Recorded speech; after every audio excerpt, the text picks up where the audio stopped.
અમરેલી જિલ્લામાં વન્ય પ્રાણીના આતંકની ઘટનાઓ યથાવત રહી છે। રાજુલાના વડ ગામની સીમ વિસ્તારમાં દિનેશભાઈ ડાભિયાની વાડીમાં અચાનક સિંહણ આવી ગઈ અને એક મહિલા પર હુમલો કર્યો। સિંહણે મહિલા પર હુમલો કરી તેના પગના ભાગે ગંભીર ઇજાઓ પહોંચાડી હતી। ઇજાગ્રસ્ત મહિલાને તાત્કાલિક સારવાર માટે રાજુલા ખસેડવામાં આવી છે।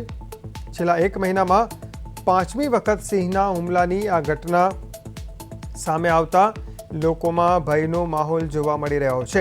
ઘટના અંગે જાણ થતાં વન વિભાગની ટીમ તાત્કાલિક સ્થળ પર દોડી ગઈ હતી અને હુમલાખોર સિંહણને પાંજરે પૂરવા માટે વન વિભાગની ટીમ દ્વારા કાર્યવાહી હાથ ધરવામાં આવી છે।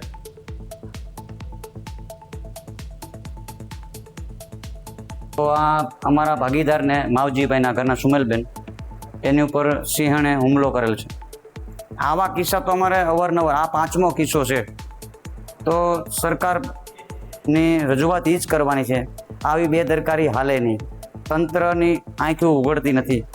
ને બીજા નંબરમાં વન વિભાગ તો નવો સ્ટાફ છે બધો, તો એનો એક્સપિરિયન્સ ન હોય બરાબર। બીજા નંબરમાં કે જૂનો સ્ટાફ અનુભવી તો એને બદલી થઈ ગઈ। આવા અવારનવાર ઘટના થાય તો અમારે ખેડૂત લોકોને વાડીએ જવું કે ભાગીદારો રાખવા, પારંતરિક કે દિવસે ભયનો માહોલ ઊભો થઈ જાય, તમારે કામ કરાવવું કે ન કરાવવું, તો અમારે આ કન્ડિશનમાં કરવાનું શું? ખેડૂત લોકોને કહ્યું, અમારી કરોડો ખરબોની મિલકતમાં કોઈ કામ કરવા રાજી